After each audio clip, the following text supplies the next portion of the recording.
Kia ora and welcome to another episode of Rural New Zealand, proudly brought to you by Carfields. I'm your host Scotty Banford and join me as we check out what's happening throughout Canterbury. Alrighty, on this week's episode we bring you all the action from the Canterbury A P Show. It's in the garden to admire some artwork.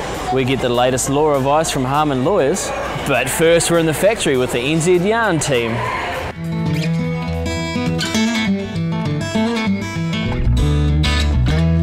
NZ Yarn was bought out of receivership by Carfields and what was called Primary Wool back in September 2014. So the ownership structure now is 57% owned by CPW, Carfields Primary Wool, which in turn is 50% owned by Carfields, and the balance with a wool cooperative ownership of about 12 or 1,300 farmers throughout New Zealand.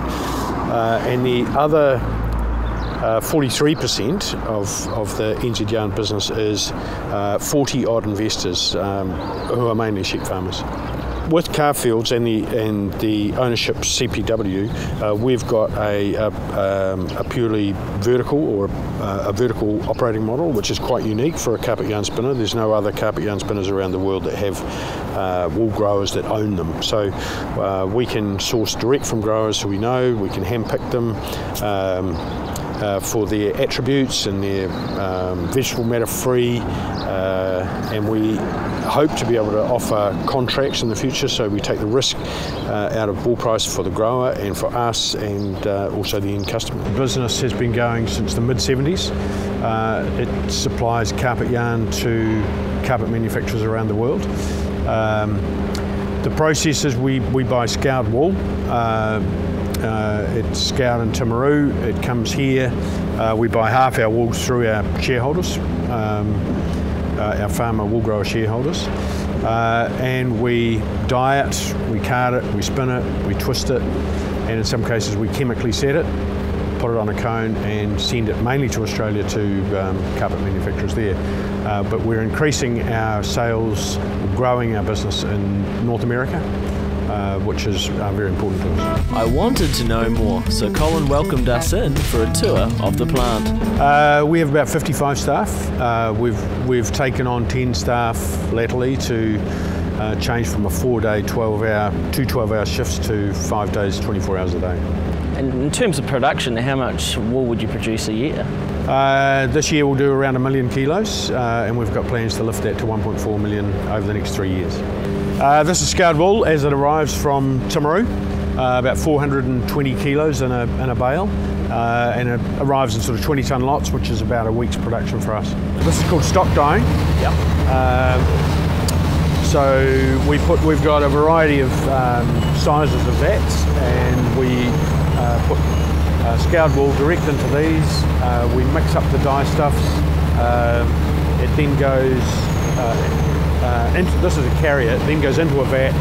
It's brought to temperature, which is just under 100 degrees, for about an hour, which exhausts the dye stuff onto the wool. Then it goes through the dryers into the card towels behind the cutting machine. So this is it's quite a challenge because it's a natural product. It varies in colour from batch to batch, so it's the dyer's job to get the coloration right. So it's quite a technical role. So once the wool gets blown through, what happens all through this machine? This is the end of the carding machine. So the wool is teased open. It forms a web. The web is then split by these tapes at the back, and it's rubbed by these oscillating aprons here and wound onto these spools, ready for the next process, which is spinning.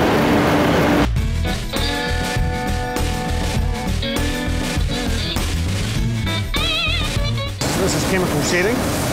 So you take a twisting tube and it's a continuous process. It winds it off, so we can do a flush yarn, which is a very straight yarn, or a hard twist yarn through this process here. So it's a package-to-package process, or continuous process. Takes it off a twisting tube through a chemical setting process, which is an aqueous process with a metabisulfite chemical.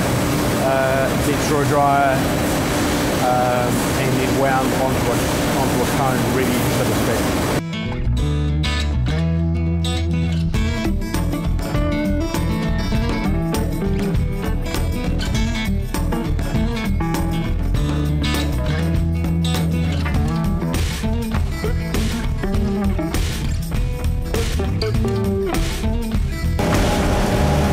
product. So yeah, this is a couple of kilo cone destined for Australia, through carpet manufacture in Australia. So 95% of our sales are into Australia. It's very important for us not only to grow our sales in Australia with new products, but to develop new markets, and that's where the US is becoming increasingly important for us.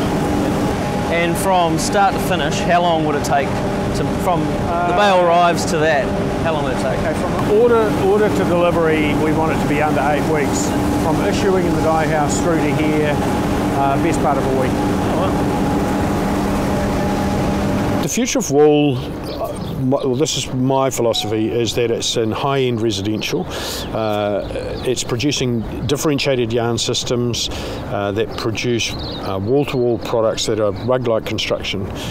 So it's not commodity products, bread and butter products that synthetics will dominate that space. So it's stunning carpets that showcase wool's natural attributes and are very difficult, if not impossible, for competitors to replicate.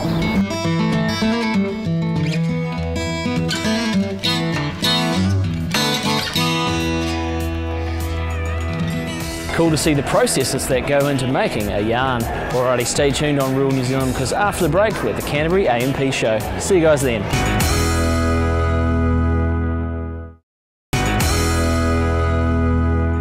Welcome back to Rural New Zealand.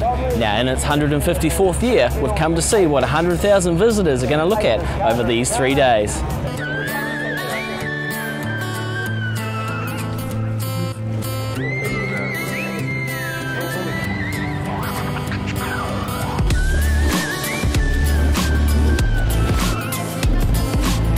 One of the highlights of this year's show was the live wool auction.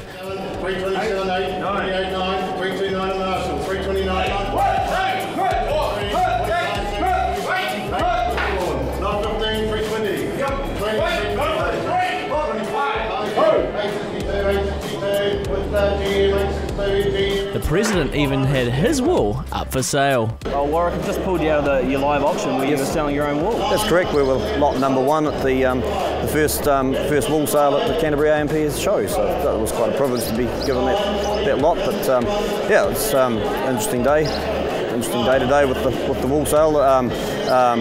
It's wool brokers and the exporters have got behind it, and the growers supply wool and very happy to do it. So no, it seems to be going quite well really, and everyone's happy. So yeah, that must be quite cool for the future of the event. Oh, I think so. It's just usually the wool's been sold in a store just in the back corner. A lot of the public don't get to see these things, and even the farmers don't go in there much nowadays. So it's a wonderful opportunity for the wool exporters to be out in front and show them what they do and how that part of the industry operates really.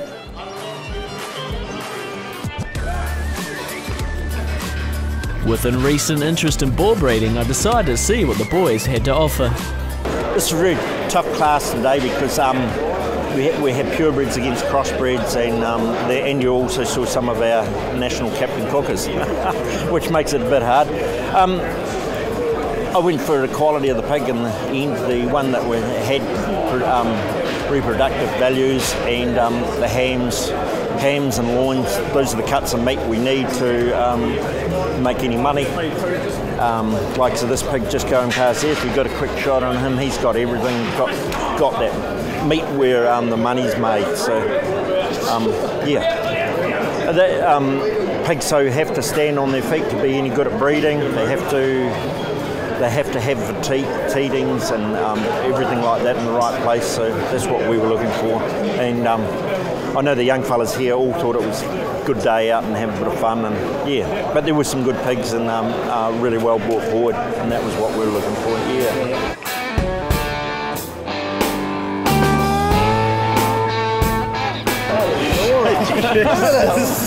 We've got a ribbon each.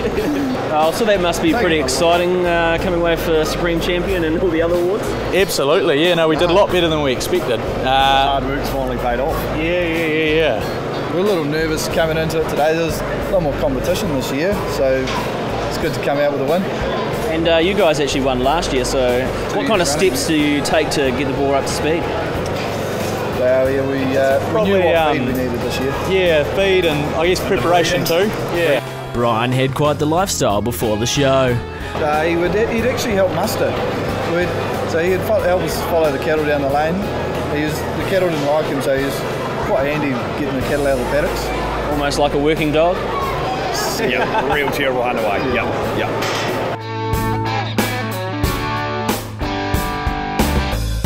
The best exhibitor of the year went to the team from Carfields.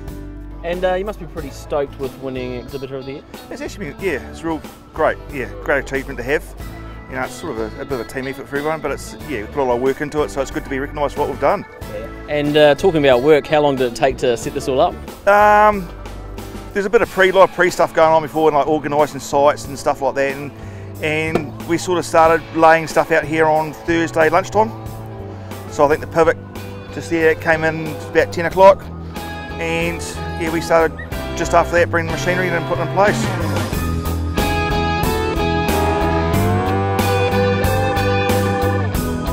What do you love about Canterbury A P Show? Oh, it's just the atmosphere. It's the late spring, and especially a year like this, it's we've had a wonderful spring, a lot of growth, and you can come to the show feeling with all the lovely smells of spring and all the show smells, the smell of wool, the smell of in the stables and horses and cattle and that. It's a lovely time, and people are generally in pretty good spirits, and just a good opportunity to catch up with people, and it's a good social week really in Canterbury.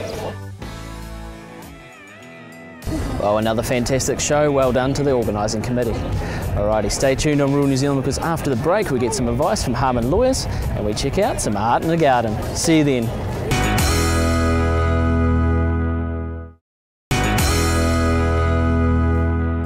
Yeah, well, Scotty, I'm a litigation partner here at Harman's, and that involves really mainly civil disputes where there may be disputes over land or leases. Sometimes it involves contract that's gone wrong, but I have quite a large practice in estate and trust litigation as well, which is basically challenging wills and challenging trusts. And that's what you want to talk about today, isn't it? Challenging wills? Yep, I thought it'd be interesting for your viewers to know a little bit about just what's involved in relation to a challenge of a will particularly. I've dealt with a lot of farming families over the years, and I unfortunately am the ambulance at the bottom of the cliff. I have colleagues here who try and put the estate planning together in the first place so that there isn't a challenge to a will, but sometimes it does inevitably happen, and usually of course it's the children who are disaffected and come and see me, but sometimes I'll be acting for the estate as well. But as far as the legislation's concerned, the trustees of a will have to take a neutral position when a claim's made by children under the Family Protection Act, and that can include grandchildren as well in some circumstances. Mainly it's children who make the claims. That can be avoided with some good estate planning up front. Your viewers should really, or all people should have a will, and they should update that from time to time as circumstances change. And I always like to say, if you can, treat your children equally, but there are sometimes reasons why that can't be the case, especially in farming families. If you want to preserve the farm down the generations, then unfortunately usually you do have to be, you've got to give, it's often the oldest son, although that's not always the way these days. Whoever it is, it's important that that can occur, but also that the other children aren't forgotten about. So basically, we should get the will sorted, and then for no troubles down the line, or yeah. Well, I think you've got to do both. You've got to think about sorting out your estate planning early on, and if you're going to be transferring it, if one of the children's going to be buying out the farm, for instance, on easy terms or whatever, that some thought at that stage is given to how the other children might be looked after. One option would be, for instance, to for the person taking over the farm to take on a bit of debt and pay the other children out, or a trust be set up for the other children, or if you're doing really well, I guess then you may have other assets which you can leave the other children. And there's other ways that wills can be challenged. Another one is a testamentary promise, where and this often happens where farmers don't have any children and they may have someone who's worked for them for many years, or a nephew or a friend who's given them a lot of support, and then they've made promises in their will that they've made promises that they'll leave them something in their will, and then they don't do it. And under our legislation, you can bring a testamentary promises claim based on that promise, provided the promise has been made or impliedly been made, and the work and services have been carried out. The court will make an award in favour of that person.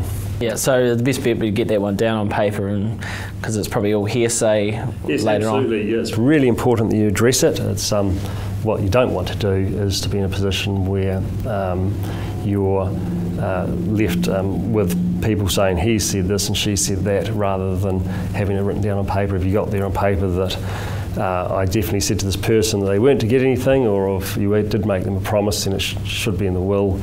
Do you have to come through the lawyer and get the rubber stamp on it, or can you do it the old-fashioned way, send a letter to yourself saying with the date on it? Preferably you should go and see a lawyer, and I believe that you should make a will every 5 years, or every time there's been a major change in your family.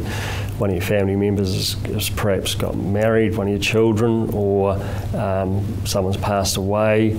Often what happens is that the widow or widower is left, and then they don't adjust their will. It's still written as if their partner was still alive. So there's certainly big events where you should be coming back to a lawyer and changing your will, and a lot of people don't, unfortunately. Once again, some great advice from Harman Lawyers. Now, I've been hearing great things of some amazing artwork in a garden, so I decided to go check it out.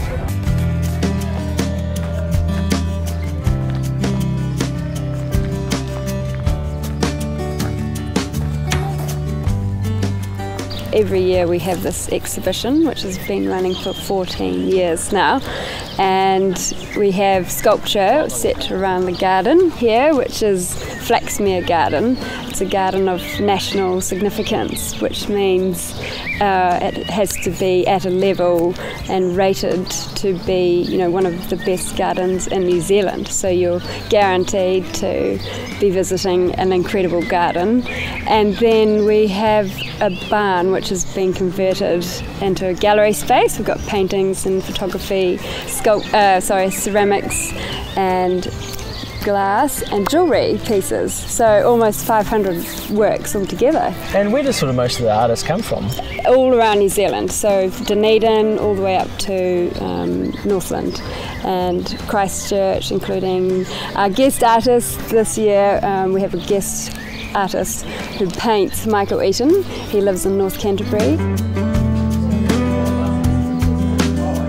He graduated from the Canterbury University School of Fine Arts in the late 1950s. This is the first time in 30 years he's painting on canvas again, and he's a North Canterbury local.